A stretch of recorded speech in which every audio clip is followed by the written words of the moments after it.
पढ़ेंगे कि बहुपद कहते किसको है, बहुपद किसे कहते हैं।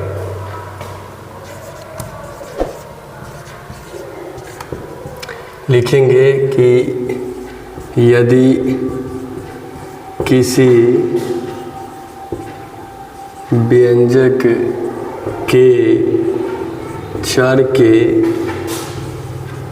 घात पूर्ण संख्या हो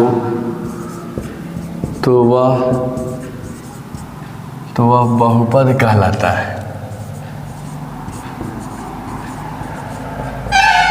बहुपद कहलाता है। जैसे लिखेंगे 3x² + 6 उसका 2x² + 8 3x² - 6। मतलब कहने का मतलब कि ये जो व्यंजक है उसमें घात जो होगा वो पूर्ण संख्या होगा। यहाँ पे 3 लिख सकते हैं, कुछ भी लिख सकते हैं, सिर्फ प्लस में होना चाहिए। जैसे हम लिखते हैं कि x + 1/x², तो ये नीचे में x² है तो इसको हम ऊपर भेजेंगे तो 1 प्लस जब नीचे वाले ऊपर जाएगा तो वो माइनस में हो जाएगा। अगर किसी भी चर का घात यदि पावर जो है माइनस में हो तो वो बहुपद नहीं कहलाएगा, बहुपद नहीं कहलाएगा क्योंकि पावर क्या है माइनस में। अब पूर्ण संख्या जो होता है वो पूर्ण संख्या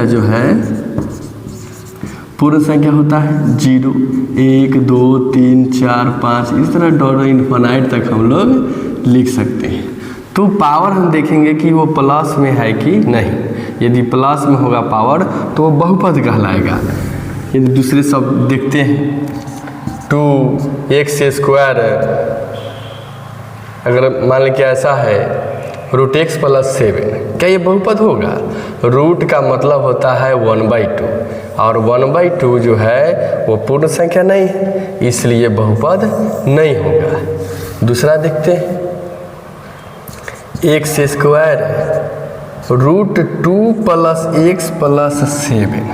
अब ये बहुपद है कि नहीं? इसका पावर कितना है? 1 है, इसका पावर 2 है, तो ये बहुपद होगा। अगर यही क्वेश्चन रूट यहाँ तक रहता, अगर पूरा पे रूट हो और x पर भी रूट हो तो यह जो क्वेश्चन है ये बहुपद नहीं होगा। क्योंकि रूट में यदि कोई भी लिखा गया हो तो रूट का मतलब होता है 1/2, तो 1/2 तो पूर्ण संख्या होगा नहीं, इसलिए बहुपद नहीं होगा। तो बहुपद जब भी पहचानेंगे, जब भी बहुपद पहचानने के लिए कहा जाए तो हम देखेंगे कि जो पावर है वह पूर्ण संख्या होना चाहिए प्लस में। यदि प्लस कर छोड़कर कोई, अब देखिए रैखिक बहुपद किसे कहते हैं। रैखिक बहुपद किसे कहेंगे? तो हम इसको लिखेंगे, यहाँ से लिखेंगे कि जिस बहुपद के अधिकतम घात एक हो तो वह रैखिक बहुपद कहलाता है। जैसे हम लिख दे 3x², तो देखिए x² तो पावर 2 आ गया, तो ये बहुपद नहीं होगा। बहुपद होगा 3x + 7 x + 9। इस तरह हम कुछ भी लिख सकते हैं। सिर्फ पावर में जो है x का जो पावर है वह 1 होना चाहिए। अगर 1 से अगर ज़्यादा हो तो वो बहुपद रैखिक बहुपद नहीं होगा, क्योंकि पावर जो होना चाहिए वो 1 होना चाहिए। इसका पावर 1, इसका पावर 1, इसका पावर 1। यदि हम 2 लिखते हैं तो वह द्विघात हो जाएगा, क्योंकि हमको पढ़ना है रैखिक बहुपद। और रैखिक बहुपद के जो मानक यहाँ पे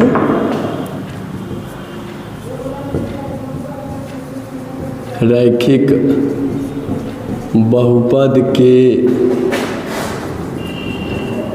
मानक रूप ax + b होता है।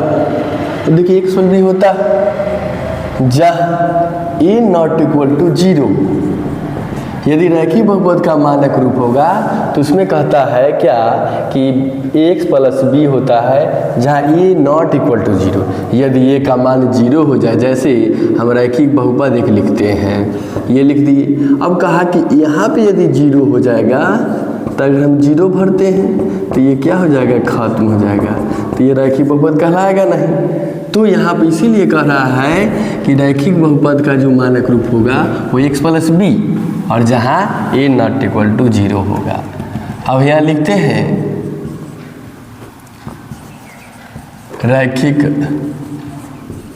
बहुपद के एक शून्यक होता है। रैखिक बहुपद के एक शून्यक होगा। जैसे देखो एग्जाम्पल देखते हैं, जैसे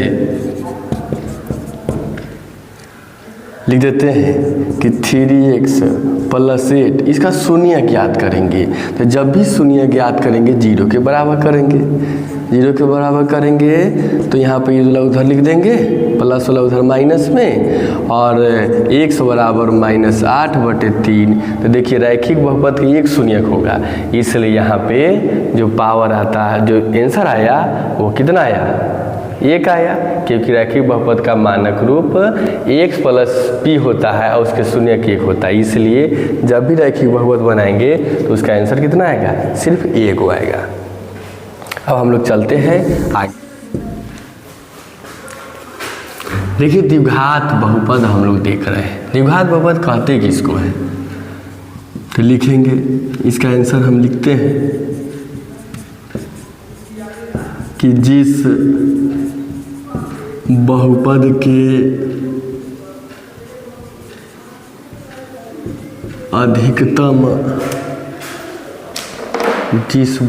के अधिकतम घात 2 हो तो वह द्विघात बहुपद कहलाता है।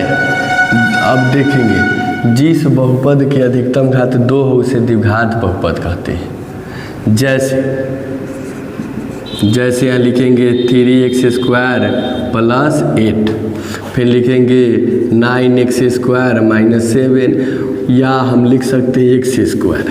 तो पावर 2 होना चाहिए। यदि पावर 2 हो तो उसे द्विघात कहेंगे। सबसे ज़्यादा पावर जो होगा वो 2 होगा, उसे हम क्या कहेंगे, द्विघात बहुपद कहेंगे। अब लिखेंगे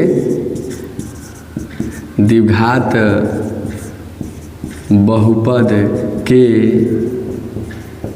मानक रूप ax² plus bx plus c होता है, जहाँ a नॉट इक्वल टू 0। इसमें भी कहा कि द्विघात बहुपद की जो मानक रूप होगा वो ax² plus bx plus c होता है, जहाँ a नॉट इक्वल टू 0। यदि a का मान 0 भर देंगे तो x² हट जाएगा, तो बच जाएगा bx प्लस c। अब यहाँ लिखते हैं कि द्विघात बहुपद के 2 शून्यक होते हैं। 2 शून्यक होते हैं, कौन कौन होगा, अभी एक हम लोग लिखते हैं अल्फा और दूसरा बीटा। अब जब भी हम द्विघात का क्वेश्चन सॉल्व करेंगे तो आंसर जो होगा वो 2 आएगा। घात में एक होता है शून्यकों का योगफल, इसका जो फॉर्मूला होगा अल्फा प्लस बीटा या -b/a होता है। दूसरा देखते हैं शून्यकों का गुणनफल, शून्यकों का गुणनफल होगा अल्फा बीटा या c/a। अब यहाँ पे द्विघात बहुपद px का मतलब द्विघात बहुपद जब भी ज्ञात करना हो तो ये फॉर्मूला लगाएंगे, x² alpha plus beta into x alpha beta. इससे हम द्विघात का कोई भी क्वेश्चन सॉल्व करेंगे। जैसे एक एग्जाम्पल देखते हैं, लिखते हैं कि यदि द्विघात बहुपद x² + 6x + 5 हो तो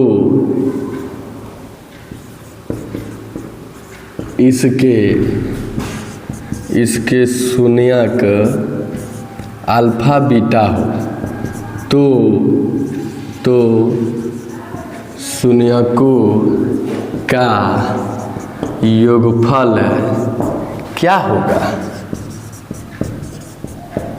अब देखिए इसको कैसे बनाएंगे। कहता है कि यदि द्विघात बहुपद x² + 6x + 5 हो तो इसके शून्यक अल्फा बीटा हो तो शून्यकों का योगफल क्या होगा। अब देखिए यहाँ फार्मूला लिखे हैं। शून्यकों का योगफल का जो फार्मूला है वो -b/a चाहे अल्फा प्लस बीटा लिख सकते हैं। अब देखिए x² के बगल में जो मानक रूप होता है, x² के बगल में क्या होगा, a होगा, x के बगल में b और लास्ट में c। तो इस प्रश्न में जब देखेंगे तो a का मान जब इसके बगल में कुछ नहीं है तो यहाँ 1 और इसके बगल में है क्या है और लास्ट में c का मान 5 है। तो कहता है कि शून्यकों का योगफल क्या होगा। तो शून्यकों का जो योगफल होगा वो -b/a होता है। अब -b/a माइनस फार्मूला वाला लिखेंगे और b का जो मान आपके यहाँ पे दिख रहा है वो 6 और a का मान 5। यही हो जाता है द्विघात बहुपद में जब भी शून्यकों का योगफल ज्ञात करना हो तो हम ये लिख सकते हैं। दूसरा क्वेश्चन देखते हैं। इसी में अगर क्वेश्चन चेंज कर देते हैं, दूसरा हम लोग देखते हैं, इसी में यदि क्वेश्चन यहाँ पे हम लोग बदल देते हैं माइनस, अब कहता है कि शून्यकों का गुणनफल क्या होगा। तो देखिए उसी तरह a का मान यहाँ पे 3 हो जाता है, b का मान -8 और c का 5 हो जाता है। अब शून्यकों का योगफल का फॉर्मूला क्या होगा, c/a और c का जो मान है, c का मान क्या है, c का मान जो है यहाँ से c का मान 5 और a का मान 3। तो जब भी शून्यकों का योगफल या गुणनफल ज्ञात करना हो तो यहाँ पे हम लोग ऑब्जेक्टिव के बनाने के लिए -b/a और c/a लगाकर हम क्वेश्चन सॉल्व कर लेंगे। अब देखिए त्रिघात बहुपद पढ़ते हैं। त्रिघात बहुपद किसे कहते हैं पहले ये देखेंगे। तो लिखेंगे जिस बहुपद के अधिकतम घात 3 हो तो वह त्रिघात बहुपद कहलाता है। अब कहा कि 3 गो घात होना चाहिए, सबसे ज़्यादा 3। तो यहाँ पे पावर यदि सबसे ज़्यादा 3 दिखे तो वह त्रिघात बहुपद होगा। हम यहाँ पे इसको भी ऐसे भी लिख सकते हैं, मतलब पावर 3 होना चाहिए, पावर 3 हुआ तो वो त्रिघात होगा। त्रिघात बहुपद के जो मानक रूप होता है, मानक रूप ax² + bx + c, देखिए ax³ + bx² + cx plus d होता है। इसमें भी होगा जहाँ a ≠ 0 हो। यदि a का मान 0 हो जाता है तो त्रिघात बहुपद होगा नहीं।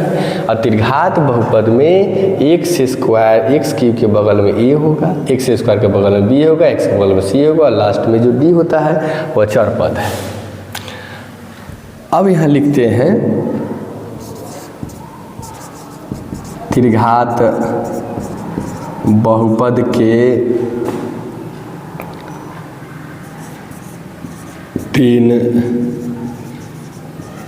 3 शून्यक होते हैं। तो हम लोग यहाँ लिखेंगे, एक होता है अल्फा, बीटा और दूसरा होता है गामा। अब ये त्रिघात बहुपद के 3 शून्यक होगा। इसमें भी क्वेश्चन हम देखते हैं, इसमें भी होगा शून्यकों का योगफल। शून्यकों का योगफल होगा alpha plus beta plus gamma या माइनस बी बटे ये फॉर्मूला हो जाता है। फिर दूसरा होगा दो शून्यकों के गुणनफलों का योगफल अल्फा बीटा गामा और गामा अल्फा होता है या सी बटे ये होता है। दूसरा हम लोग अगला देखते हैं शून्यकों का